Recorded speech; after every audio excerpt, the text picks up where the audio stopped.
The new left emerged from the interlocking and overlapping of the social and cultural discontents of the 60s. None of these was simple.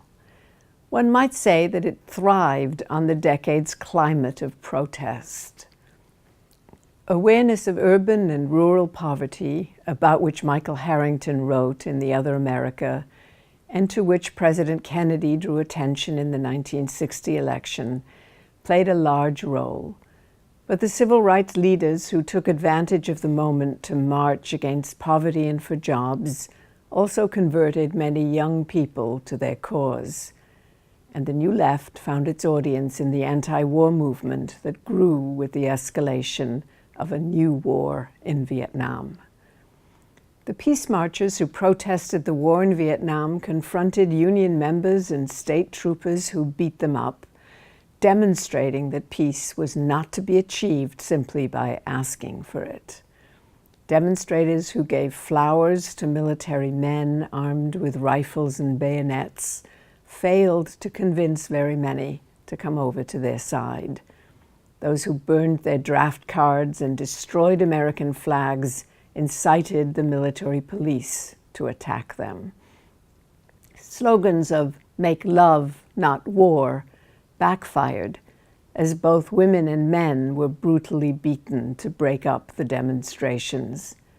And even one of the favorite slogans of women towards the end of the 1960s, "Girls say yes to boys who say no," to persuade men not to go to Vietnam, turned against young women who ended up being subservient to the men they hoped to persuade.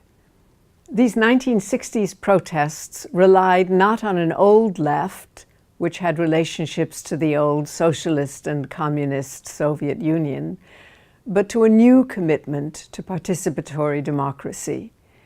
They attacked wealth, affluence, and property, as well as corporate influence on democratic government in the interest of ensuring that everybody could participate in making decisions and sharing responsibility. In the view of the New Left, everyone should be allowed to speak their piece. All action would be undertaken by egalitarian community groups. Student leaders in Students for a Democratic Society, SDS, were convinced that everybody deserved an opportunity to participate in committees, to hold leadership positions, to speak for their communities, perhaps with the exception of women. And that required at least a reasonable education, a modicum of economic equality.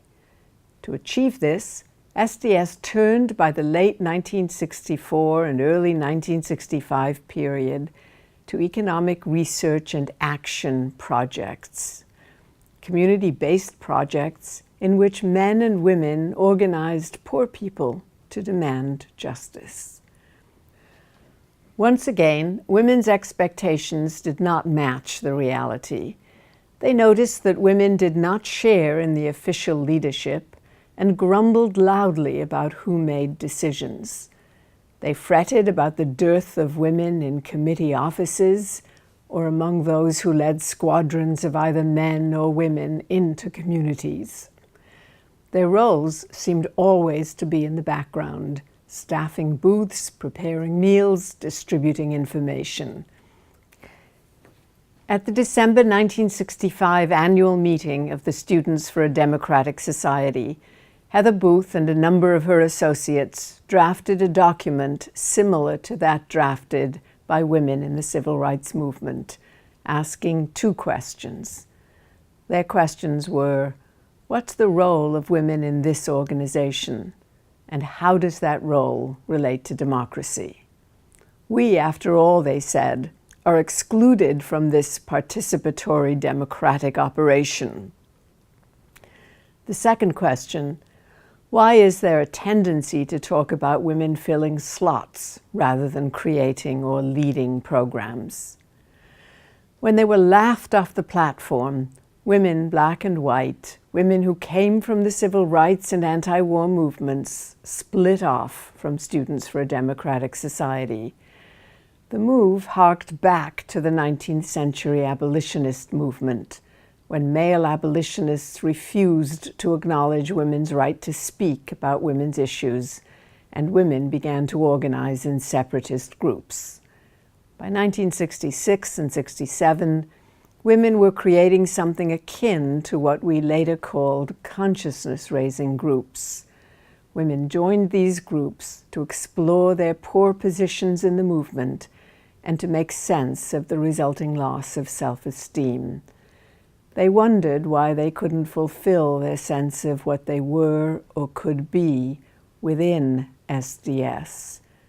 They were experiencing, they said, a lack of respect, not only within SDS, but more broadly outside it. Women, they came to believe, and women only, could support other women. Rejecting male overtures to make peace, women increasingly turned to separatist groups.